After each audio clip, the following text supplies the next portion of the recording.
Bonjour tout le monde, j'espère que vous allez bien. Dans cette vidéo, on va voir un néoplasme bénin assez rare qu'on appelle la tumeur hybride de la gaine nerveuse.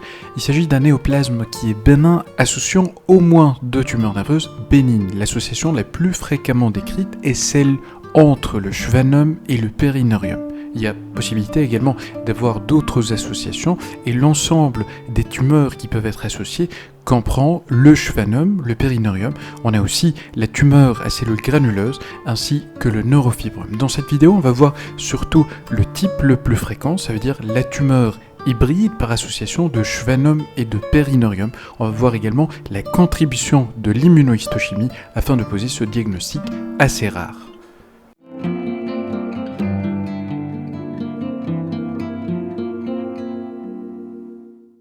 Voilà donc notre lame virtuelle qu'on va observer afin d'analyser l'aspect morphologique de ce type de tumeur et par la suite on va utiliser ce même prélèvement pour voir les anticorps qui vont être exprimés par les cellules tumorales. On voit très bien qu'il s'agit d'un prélèvement à partir d'une localisation acrale. Je peux savoir ceci grâce à l'épaisseur qui est importante de cet épiderme, surtout de la couche cornée. C'est une peau qui est acrale et on voit nettement la présence d'un nodule tumoral. C'est ça la prolifération qu'on veut analyser. On voit très bien qu'elle occupe le derme et aussi une partie de l'hypoderme. On va passer à un plus fort grossissement pour voir cette prolifération, elle ressemble à quoi. Alors déjà, à ce grossissement, on peut imaginer qu'on a des cellules qui sont fusiformes. Concernant l'architecture, on n'a pas d'architecture vraiment particulière, surtout on n'a pas de faisceau, ni court ni lent, on n'a pas une organisation particulière.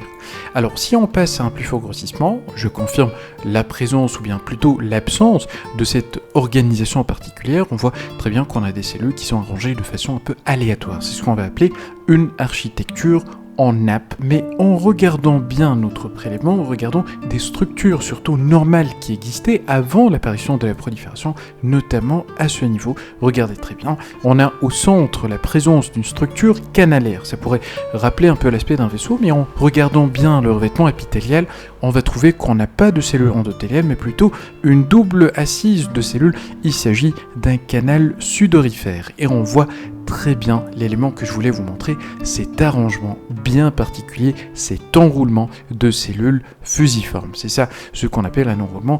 Et quand on parle de tumeur de la gaine nerveuse, de tumeur en relation avec une structure nerveuse, avec cette architecture, cet enroulement, le premier diagnostic qui va venir à l'esprit, c'est le périnorium.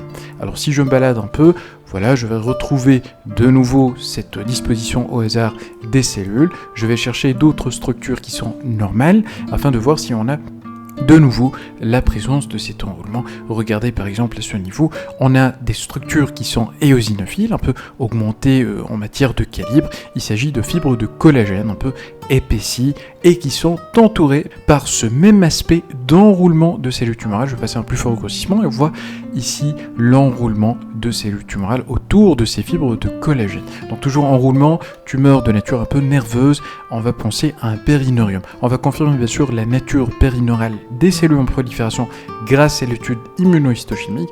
Et puis maintenant, je vais m'assurer de cet aspect déjà à l'étape de la morphologie. En passant à plus fort grossissement, je vais analyser mes cellules. Et là, je vais voir deux types de cellules. Il y a un premier type qui a cet aspect ondulé, cet aspect en virgule des noyaux, avec la présence de deux bouts. Concernant le noyau, on a un bout qui est un peu arrondi et un autre qui est effilé. Ça donne cet aspect de virgule. Alors si je me balade un peu, et puis sans se déplacer vraiment au niveau de ce champ, on va trouver d'autres exemples, notamment ici, avec un bout qui est enflé, un autre qui est effilé, un bout qui est enflé, un autre qui est effilé. Là aussi, on a un autre exemple. Là aussi, on a un autre exemple, un autre qui est là. Donc tout ça, c'est en fait des noyaux assez particuliers qui rappellent l'aspect de cellules qu'on connaît tous, c'est des cellules de Schwann. Et on voit très bien que c'est le type cellulaire le plus prédominant, c'est des cellules schwanniennes. Le deuxième type, ça va rappeler, comme par exemple pour ce noyau, l'aspect de cellules fibroblastiques ou bien alors des cellules périneurales. On va s'assurer de ça bien sûr à l'étape de l'immunohistochimique. Alors quand on dit un mélange entre cellules de Schwann, comme par exemple celle-là, avec des cellules d'allure fibroblastique ou bien périneurale, on va penser au début à l'aspect de neurofibrome. Si bien sûr les cellules comme celle-là vont correspondre à des fibroblastes. Et c'est bien sûr l'immunohistochimie qui va trancher entre un neurofibrome quand le deuxième type cellulaire c'est des fibroblastes, ou bien un périneurum qui est associé aux cellules schwanniennes, quand le deuxième type cellulaire c'est en fait des cellules périneurales. Alors au niveau de cette prolifération, vous avez peut-être remarqué la présence en périphérie surtout de petits nodules, un peu de densité cellulaire élevée par rapport à la partie centrale, par rapport aux gros nodules, et puis quand on passe à un plus fort grossissement, on va trouver pratiquement la même composition, mais avec un peu plus de concentration de cellules d'allure schwannienne. On voit très bien cet aspect qui est ondulé, on voit aussi l'aspect en virgule, et puis la différence entre les deux bouts des noyaux, avec un bout qui est un peu enflé et un deuxième qui est défilé. Alors concernant les autres signes qu'on va ou bien qu'on doit observer au niveau d'une prolifération compatible avec un schwannome, on a l'observation et la modification qu'on va remarquer sur les vaisseaux. C'est la hyalinisation de la paroi vasculaire. On va noter très rapidement en passant à nos vaisseaux qu'on n'a pas cette hyalinisation en périphérie qui est caractéristique du schwannome. Donc vous avez vu et remarqué qu'on a en fait déjà sur le plan morphologique un mélange de caractéristiques de différents types de prolifération nerveuse. Donc on a tout d'abord, concernant les types cellulaires, des cellules qui rappellent les cellules de Schwann qu'on trouve au niveau d'un schwannome, mais sans autres caractéristiques d'un schwannome, notamment on n'a pas observé de palissade, on n'a pas observé de corps de verroquet, on n'a pas observé de différence remarquable concernant la cellularité, ça veut dire on n'a pas de zone Anthony A et Anthony B, tout ça c'est des caractéristiques bien sûr du schwannome. Concernant les autres caractéristiques, on a observé également l'enroulement qui est assez particulier pour la prolifération périneurale, pour le périneurium, et puis la prolifération elle donne vraiment l'impression quand on passe à un plus fort grossissement qu'on est en train d'observer un neurofibrome. Alors il s'agit de quoi exactement comme type cellulaire qui sont en train de proliférer? C'est l'immunohistochimie qui va nous le dire. Et on va commencer par un premier marqueur pour confirmer déjà la nature schwannienne, des cellules avec cet aspect en virgule concernant leur noyau, et c'est ça le résultat. Sur ce même prélèvement, on voit très bien qu'on a une certaine différence concernant l'intensité au niveau des petits nodules qu'on était en train d'observer en périphérie par rapport à la partie centrale. Ceci voudra dire tout simplement qu'au niveau des petits nodules, on a beaucoup plus de cellules schwanniennes par rapport au centre. Alors si on passe à un plus fort grossissement, on va confirmer bien sûr la positivité des cellules à la protéination en notant un double marquage, à la fois nucléaire et aussi cytoplasmique. Ce marquage cytoplasmique qui va montrer davantage cet aspect effilé du cytoplasme, mais surtout ondulé.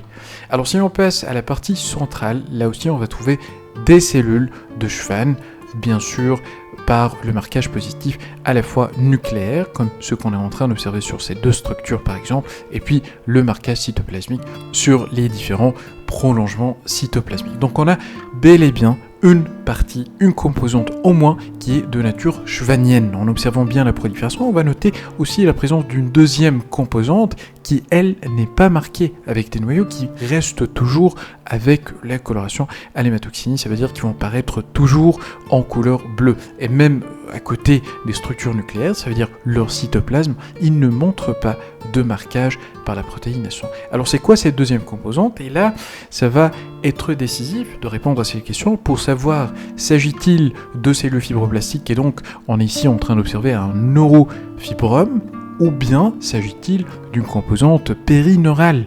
Et les cellules qui sont ici négatives pour la protéination vont exprimer le HAMA, définissant ainsi une tumeur hybride associant un schwannome et un périneurium. C'est ce qu'on va découvrir dans la lame qui suit avec l'anticorps anti-EMA. Et là, on voit très bien la présence de ce marquage. Rappelez-vous qu'on aura un marquage membranaire pour dire que les cellules sont positives pour le HAMA. C'est ce qu'on a ici. On voit très bien ce marquage au niveau des membranes cellulaires des différentes cellules. On ne va pas voir un marquage de la totalité des cellules parce que, rappelez-vous, les cellules de Schwann ne vont pas exprimer ce marqueur qui est le HAMA. Donc on a une double composante au niveau de cette prolifération. Cellules périneurales marquées par le HAMA et des cellules schwanniennes marquées par la protéine S1. Définition bien sûr, une tumeur bénigne hybride de la gaine nerveuse associant un schwannome et un périneurium. Voilà, donc c'était tout concernant la partie d'ANA virtuelle et on passe à une récapitulation de ce qu'on vient de voir. Je vous mets bien sûr en description les liens pour les liens virtuels. La tumeur hybride de la gaine nerveuse, c'est un néoplasme composé bénin, caractéristiques morphologiques et ou immunohistochimiques qui vont correspondre à plus d'un type de tumeur de la gaine nerveuse. C'est une nouvelle entité reconnue par l'OMS à partir de 2013. Concernant l'épidémiologie, c'est un néoplasme qui est rare, quoiqu'on peut se poser la question, est-ce que ce type de tumeur ne pourra-t-il pas être sous-estimé, puisque par exemple on pourra tomber sur des associations de tumeurs mais qu'on pourra appeler tout simplement un schwannome, ou bien tout simplement un neurofibrome, ou bien aussi un périnorium. Le sexe ratio il est de 1 et cliniquement on aura une masse indolore avec une croissance qui est lente. Macroscopiquement la consistance elle est ferme au niveau de ce nodule. La coupe elle va montrer un aspect chamois blanc ou bien jaunâtre avec une taille qui est souvent inférieure à 5 cm. Microscopiquement c'est une prolifération qui est bien limitée, non encapsulée, avec un aspect morphologique qui va dépendre selon les types associés. Le plus fréquent, c'est le schwannome avec le périnorium, et c'est une prolifération qui va montrer des aspects variables. On peut avoir une architecture storiforme, lamellaire ou en roulement. Le roulement, c'est ce qu'on avait sur notre cas. Une prédominance des cellules schwanniennes. On va noter ça, bien sûr, lorsqu'on va passer à l'examen à un plus fort grossissement. C'est exactement le cas pour notre lame virtuelle qu'on a été en train d'observer. Peu de cellules périneurales et qui peuvent présenter parfois un aspect bipolaire.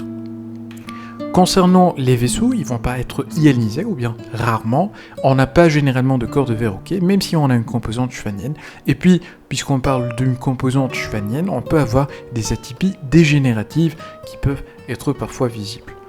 Concernant l'association de schwannome et de neurofibrome, le plus souvent on aura des zones larges de neurofibrome avec de petits nodules représentés par des zones Anthony A de schwannome. Autres associations possibles vont correspondre à l'association de périnorium et de neurofibrome, ainsi que la tumeur à cellules granuleuses avec un périnorium. L'immunohistochimie, c'est ça ce qui va faire le diagnostic avec précision, notamment en sachant que la protéination va être exprimée par les cellules de Schwann avec une intensité qui est variable. On a un marquage qui est plus intense quand on a une association de schwannome avec un périnorium et moins intense quand on a l'association de neurofibrome avec un périnorium. Le HAMA, elle va marquer les cellules périneurales et puis le CD34, il peut être positif à la fois sur les cellules périneurales et sur les cellules fibroblastiques quand il s'agit d'un cas de neurofibrome.